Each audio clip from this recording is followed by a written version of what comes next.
Hi everybody. Ja, sziasztok. Csak gyorsan a magyaroknak elmondanám, hogy később ennek a videónak megint lesz egy magyar aláírásos változata. But tonight I decided on YouTube to speak in English because,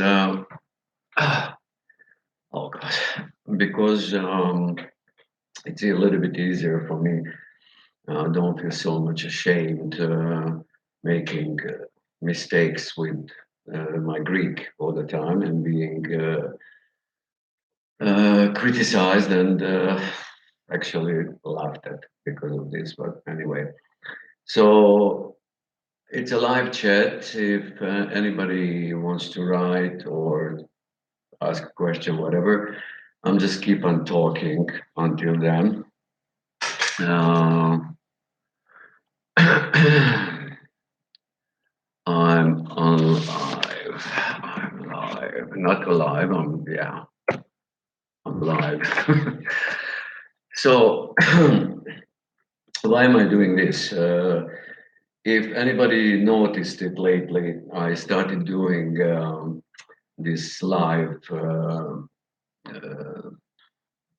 chat with friends or maybe with people I know. But those lives, I'm doing it on Hello Tonya. Those lives, I'm doing it on Facebook in Greek with guests. Guests I know from my previous work as a choreographer from show business, or I got to know them lately. And I believe for some reason they have something to say, or I just want to share a few moments, or not a few moments, or a little time with them, and sharing it with you as well. Um, I started my YouTube channel like bloody 10 years ago. I don't know, more like that, but I just kept it running with a couple of videos. I had a couple of videos, hundreds of videos actually, what I uploaded on uh, my YouTube channel, which is Karoly on YouTube. And I'm keep on asking everybody to please subscribe to me because YouTube came up with this new terms that in order to become kind of professional on YouTube, you from now from 18th of February, you need at least 1,000 subscribers and 4,000 watching hours and all these things. So those videos what I uploaded in the early years, it's all from my work from Bravo, fantastic dance numbers. So please, if you bother, sometimes go on my YouTube channel, Karoly Vamos, you find it, but on my Facebook page, I keep on advertising it. And check out some of those numbers. It was not so long ago, and they're very interesting. And many other TV shows I did, and live shows, and there is a lot of playlist.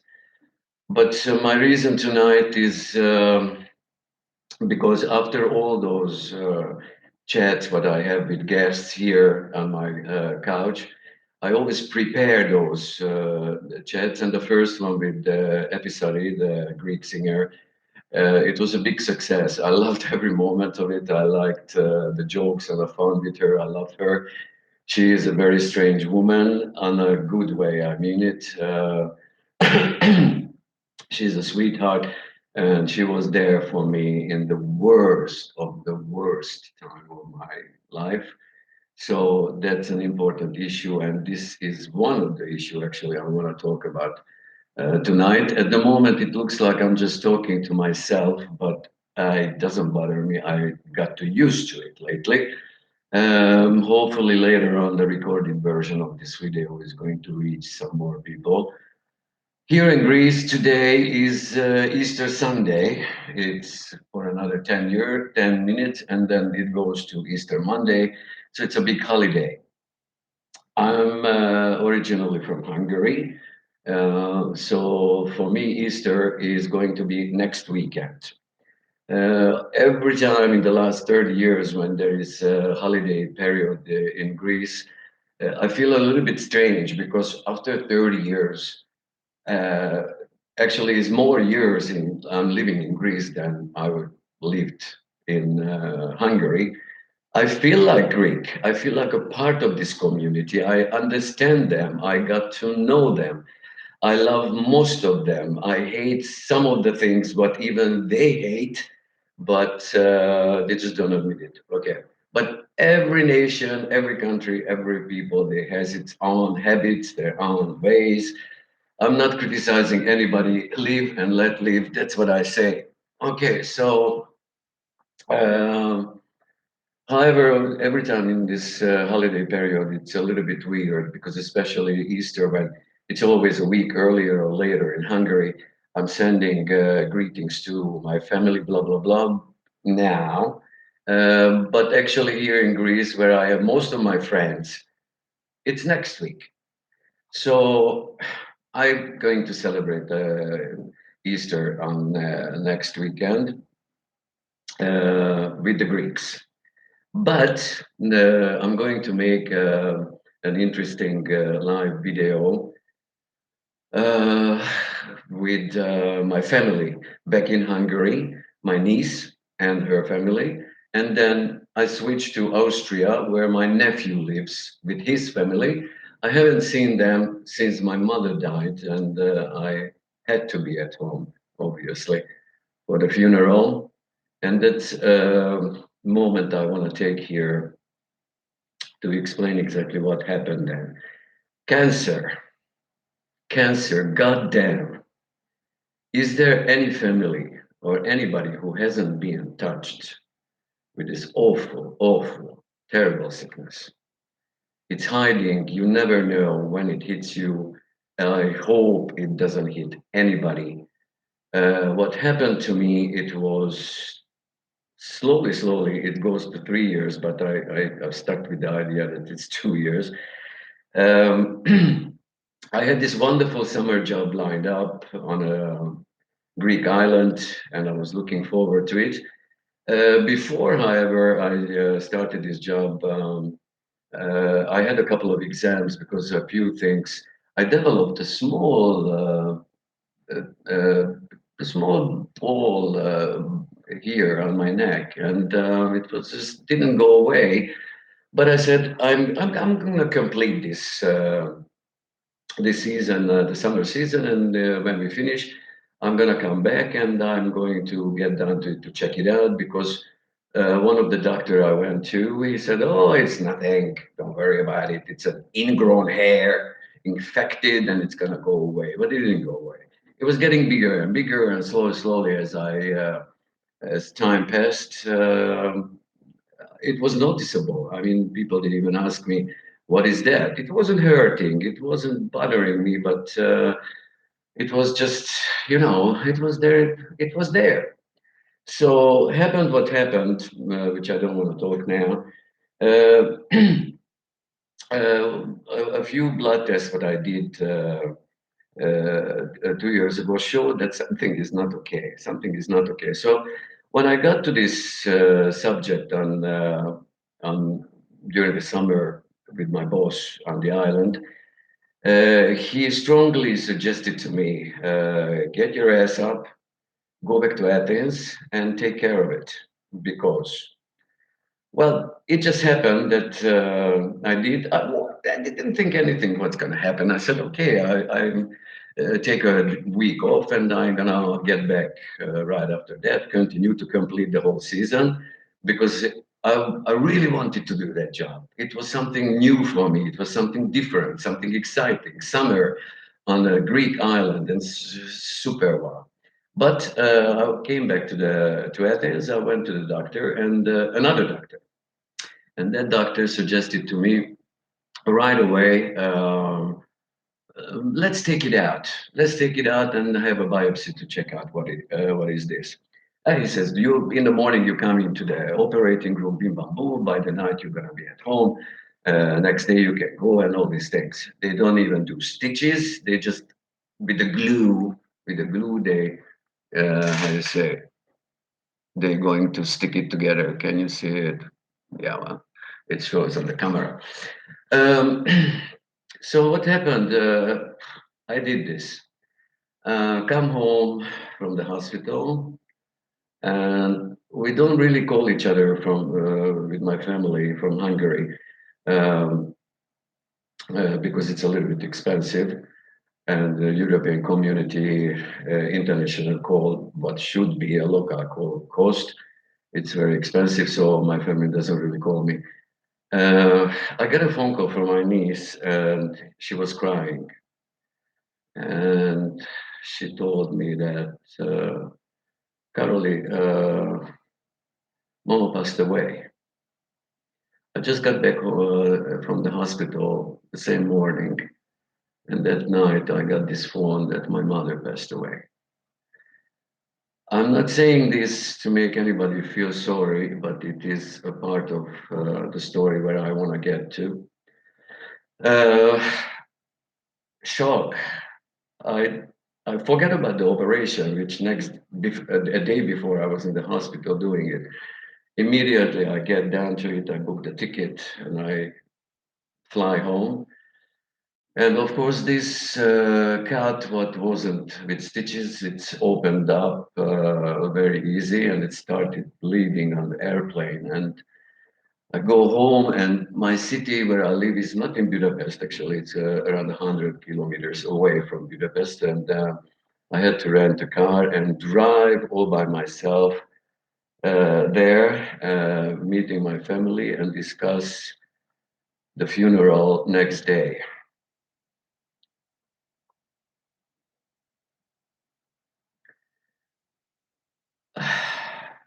I left 30 years ago from Greece in a hope of building my life and make something out of myself. Uh, all this story, I'm going to write it in the book, what I'm writing right now, what means growing up in a communist country. And then suddenly you find yourself in front of cameras in a strange country where you don't speak the language.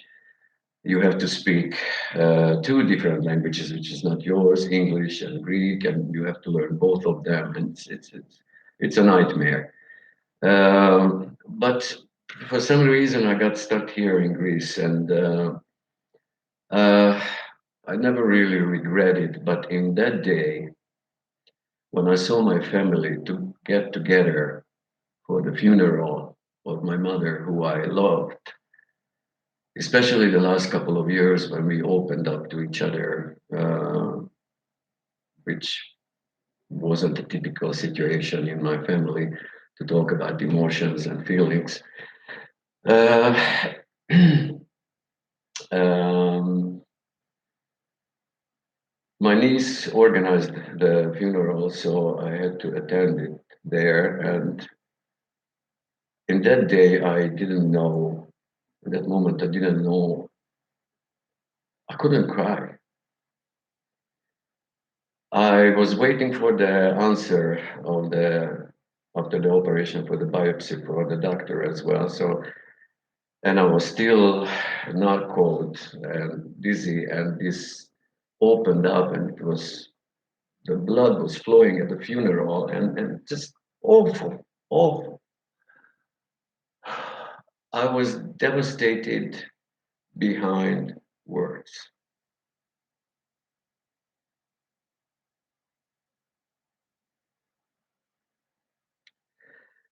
Uh,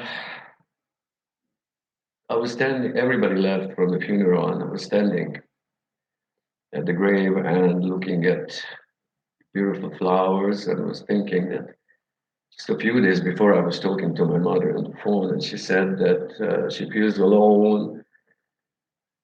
Please come home. And I promised her, just let me finish the summer work. And from that money, what I get for it, I'm going to come home and stay with you as long as I can.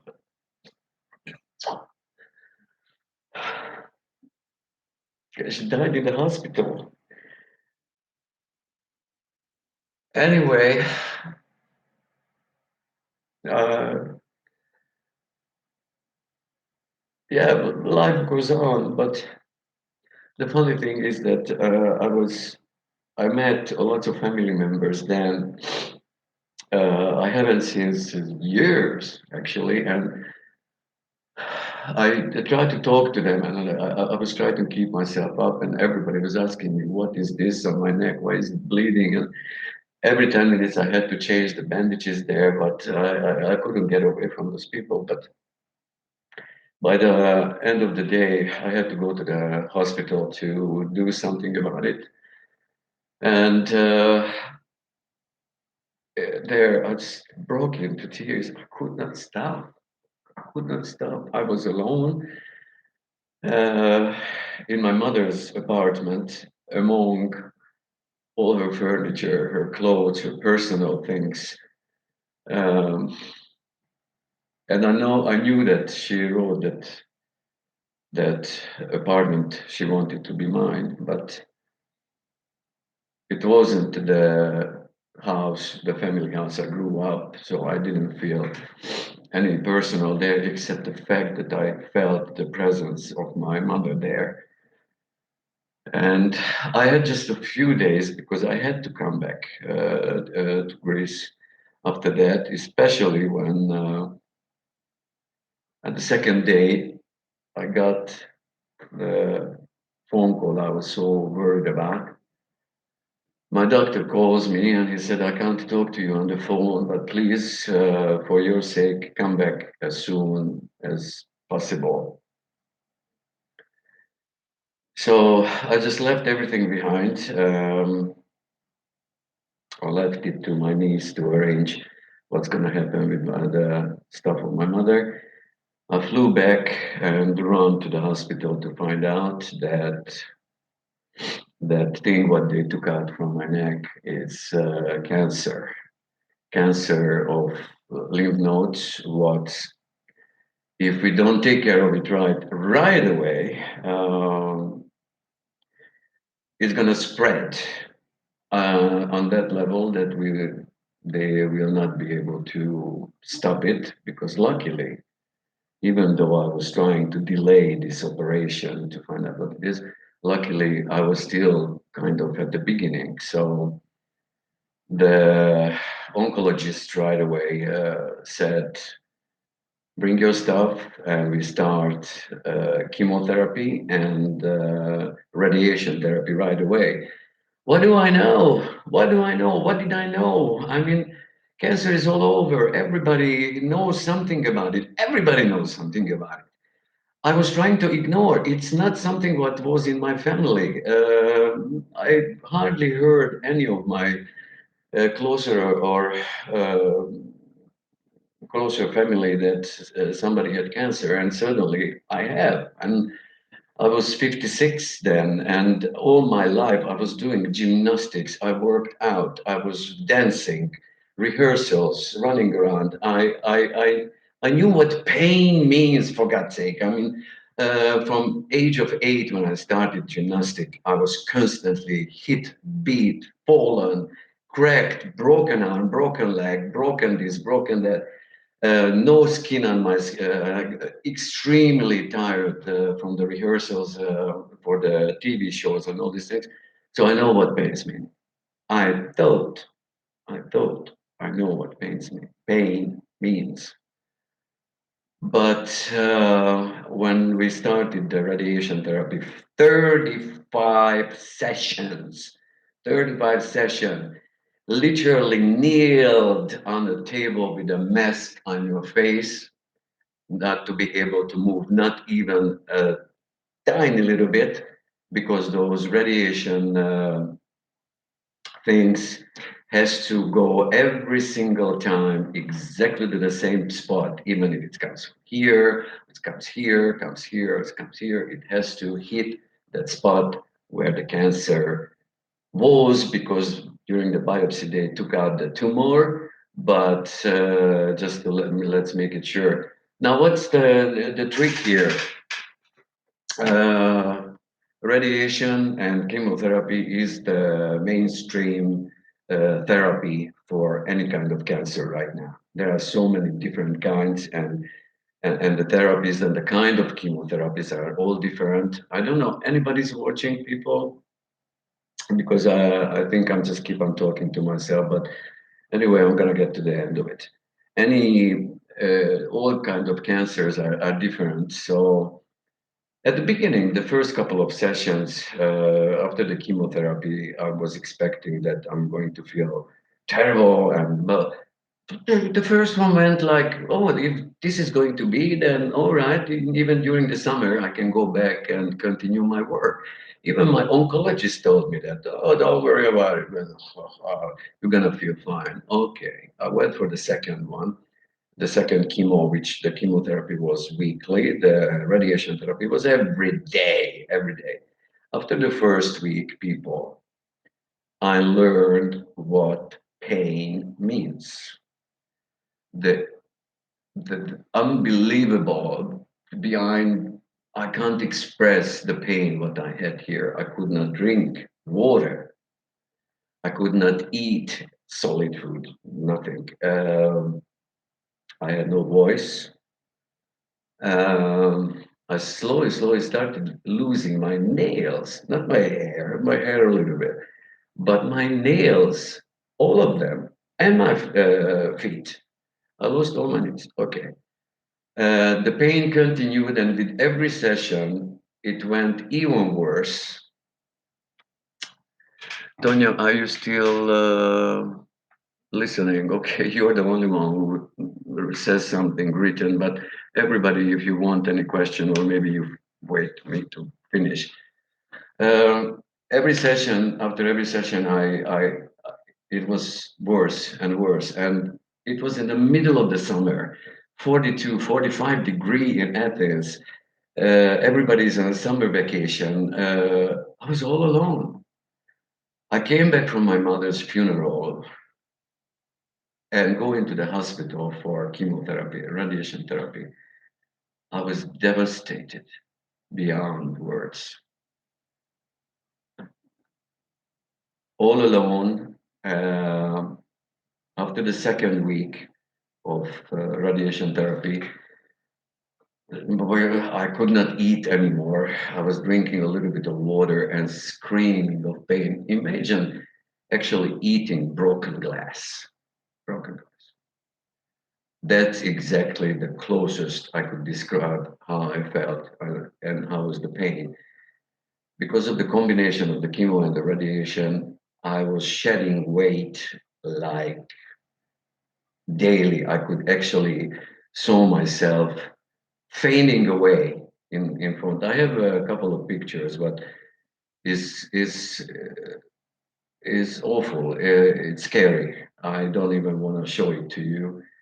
Um, or maybe at the edited version, I'm gonna put one picture to tell you how I looked like, and not to feel sorry for me, for God's sake, just to see that after all what I went through, I picked up the pieces and I tried to get back to life. So anyhow, the days they were passing, and I needed more and more. I needed help. I could not get out from the bed. I could not walk. I got thrombosis in my right leg. I had the drop foot syndrome, which means I never knew when I was walking, if I could walk, where my right leg is going to land.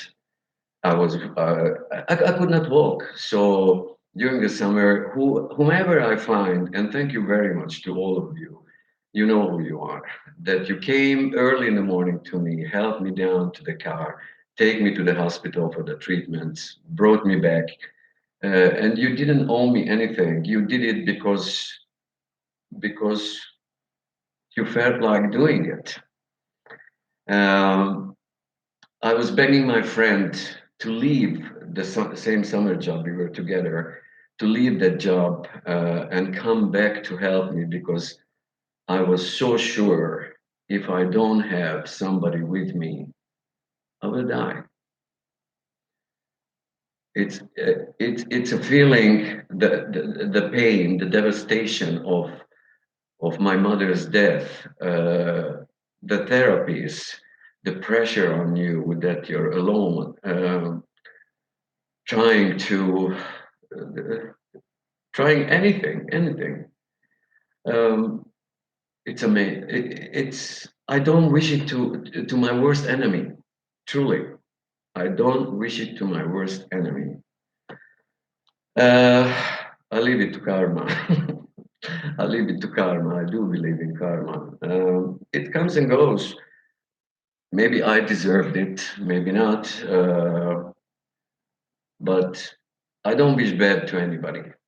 Uh, I'm not the one has to judge anybody's action. However, tonight I got a message, not personally. She wrote it on Facebook. We actually know each other personally from many, many years ago, but she lives in Ireland and I live here. But we both deal with the same thing. At the moment, I'm cancer free, but she is still struggling with it. And she wrote this angry message on on Facebook that if she would die tonight, everybody would say on her grave that, oh my God, how good a person she was, and people, when you know somebody who needs help, don't be a hypocrite. Go and help them. Or if you can't go and help somehow physically, then give them a call. The person who deals with cancer, the best help you can give them is let them talk, give them the company, make them feel that they are not alone. Because the person who deals with the cancer, even if they have the family around them, they feel absolutely devastated. Absolutely. And in that time, in the bad time, in the worst time of, of your life, you really see who is your real friend. I wish to everybody to have family, to help them, kids and everything. I'm all alone in Greece. The rest of my family is spread all around the world. My niece is the only one who stays in the city where I was born and grew up. I have a lot of very good friends in Greece, and I see them as family. And some of those, it happened they could be here during the summer 2 years ago for me, and they came and helped me. And from the bottom of my heart, I thank you to all of you for that. But that was the time when finally, in middle of September, after all the summer, I stopped, finished the therapies and my exams. They showed that it was successful. It was successful at the moment. It didn't spread, but for safety reasons, every 3 months and every 6 months, I have to repeat all over again the exams. But, during the that period,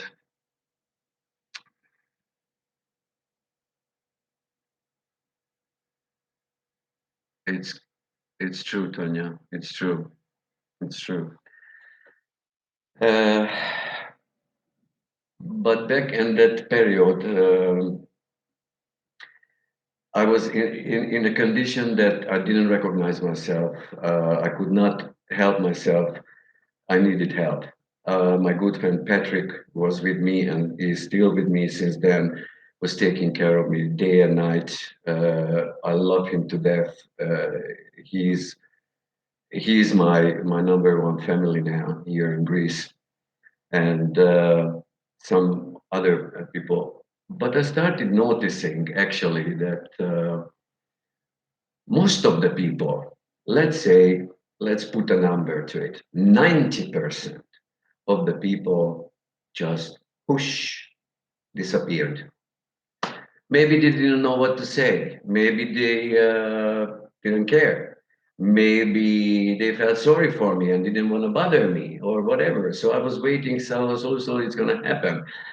But exactly this is what this friend of mine, her name is Anna. If you watch me, girl, that message was really touching. Allow yourself to get angry, get it out of your system.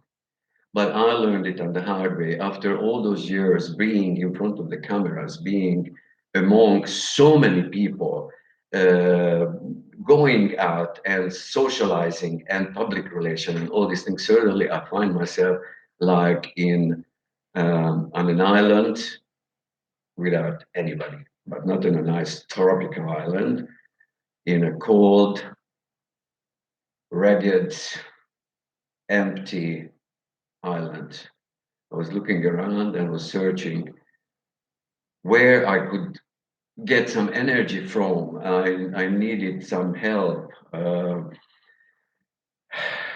But I learned that that energy, yes, the positive energy comes from good friends, from the family, they're supporting you and all these things. But you have to look for that positive energy in you.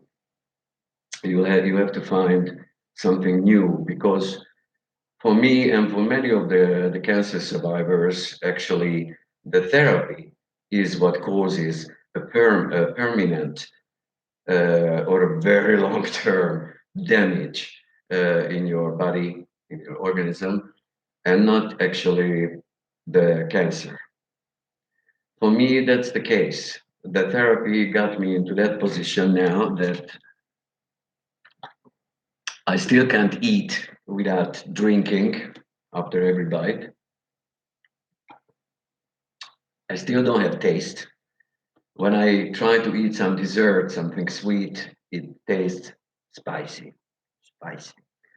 Um, Salted food, I try to concentrate on if I know the food how it's supposed to taste.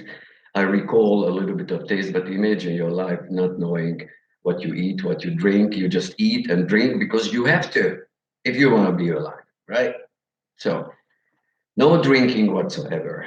Uh, I actually, when I go to the hospital to meet the doctors and exams and all these things, I come home the same day after a couple of hours. I'm exhausted. I'm doing these videos, not only this, but the live chats as well, because I lost connection with everybody. I lost connection with everybody. I tried to ignore. I tried to ignore what I'm going through and how it is, and I said I have to go back and join the living. I just forget about something, Anna. I just forget about something. My life changed. I'm changed. My body changed. My capabilities changed. I'm not the same person I was even 2 years ago. So I had to get it in my stupid Hungarian head. If I don't change, adjust to the conditions, everybody is going to leave me because they don't care what I went through when they say, "Oh, I saw you on the video on Facebook. Oh, I saw the pictures on the Facebook and you look fantastic. Everything is fine." Look fantastic, my ass. After I'm doing that video, I put a little bit of makeup, of course, for God's sake, after 30 years in show business, why not? I try to put the lights on a little bit to look good because I am not going to put my fucking misery, excuse my language, out there uh, as much as I can, like now.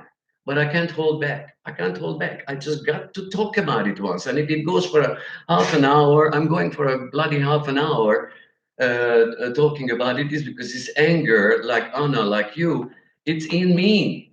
Why they left me? And then I say, whoever is not in my life since then, they don't deserve me. Whoever goes on, let them have the best time of their life. I wish it to them. Enjoy, because that's your life. That's what you have to do. We who went through this enormous pressure, it's enormous tragedy, one after the other one, losing my mother, operation, cancer therapy, almost die, feeling myself like I was a dancer, I was a gymnast, walking, doing, giving lessons and all these things, and I can't even walk. I'm sitting here in front of the video, talking to the thin air to whoever is listening to me. Please write me something, people. Please write me something. Let me know that somebody is watching me. Um, I even started under the pressure of my old students. I started giving lessons again. 3 months after my therapy, I felt like I'm going to break up to tiny little pieces like a crystal during movement because the chemotherapy after it gets into your joints and they cutting you pieces, bits and pieces. And I was giving lessons because I missed the fun. I missed to feel alive. I missed the fun of these crazy, crazy bitches, my students. I love you all and I miss you all terribly. I even went back to the gym. I used to teach 10 years to restart my lessons there. And I did it for a couple of months. And then I said, I can't. Time has come when you have to admit it, when it's enough. It's me. I have to pay attention to me. I'm 30. Oh my God. I'm 57 and I would really like to live for much longer, hopefully. And I really want to do something what interests me, what I I would like to do, makes me feel good, makes me feel relaxed, and maybe, just maybe, somebody else uh, can learn something out of it. Just as for me, watching videos of other people dealing with cancer and to see them not on the scientific language that this is no. I want to understand. I'm a simple person. I'm not a doctor. I finished university, but not in this subject. So talk to me like a simple person. What is this? How you feel? What can you do? I did this, I did that, this helped me, that helped me. What you do? I wanted to exchange this, not whining and not complaining, because I decided I'm going to pick up my life, and that is why I'm doing these lives. Not this, the live chats, what I broadcast on Facebook, and then I put it on with Hungarian subtitles and English subtitles. I put it on my YouTube channel. Please subscribe to my channel and you're gonna get notification that when I'm going to do the live broadcast. Um, yeah, this is what I want to do now because I got used to being in front of the camera. It's not something new for me, but it's something new for me to talk about something what touched on an everyday basis so many millions, and I want to talk to you about it.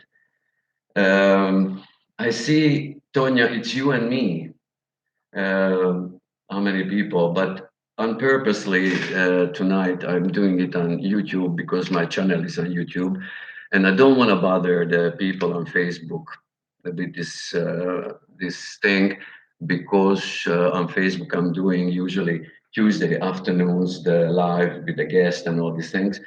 But this is me, the person who tries to pick up his life, try to pick up the pieces, the person whose job was actually the love of his life. Dancing and choreography is what I loved always. I studied to be a school teacher. I quit it and I started at age of 23. I started dance lessons and dancing, and that's my life. That's my love. That was me. That's what made Karoly the choreographer of Rula Koromila in Bravo, the choreographer of Playmate of the Year, so many years, the choreographer of video clips, the choreographer of nightclubs, the teacher who had so many students and so many beautiful memories, so many funny memories. I love that. I love that. That's over. So who am I? What am I gonna do now? Um, I applied 2 years ago for retirement, which is not going to be full retirement because the law says a dancer 62 under 62 is going to get a pair. Luckily, all these years I was paying my social security and they gave me a quite good deal.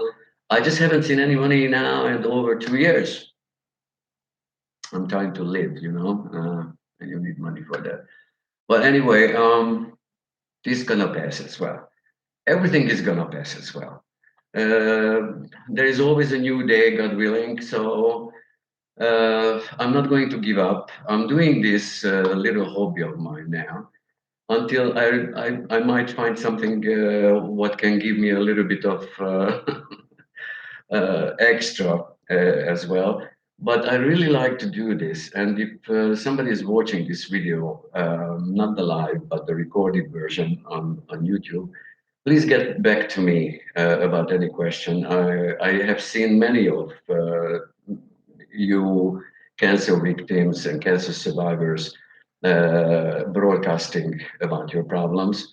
Um, and that helped me. Helped me because it's a good example. And what I would just want to say about uh,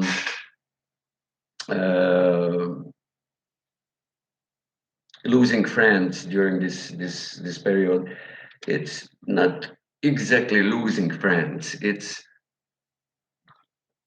as much my life changed, I changed. So I'm creating a new group of friends, maybe here on YouTube, maybe on Facebook, but it's very hard uh, to do so. I really can't go out. I don't enjoy anymore the crowd and all these things. It's once in a, I don't know how many months if I go out and I run away because I had panic attacks, stress, post-traumatic stress disorder. Who wouldn't? If you heard the beginning of this monologue, then you agree. Who wouldn't after that chain of events what I had to go through? The point is now I'm fine, and I don't want to bore you any longer because it's already, oh my God, 42 minutes. And Tonya, you stuck with me. Thank you so much. Uh,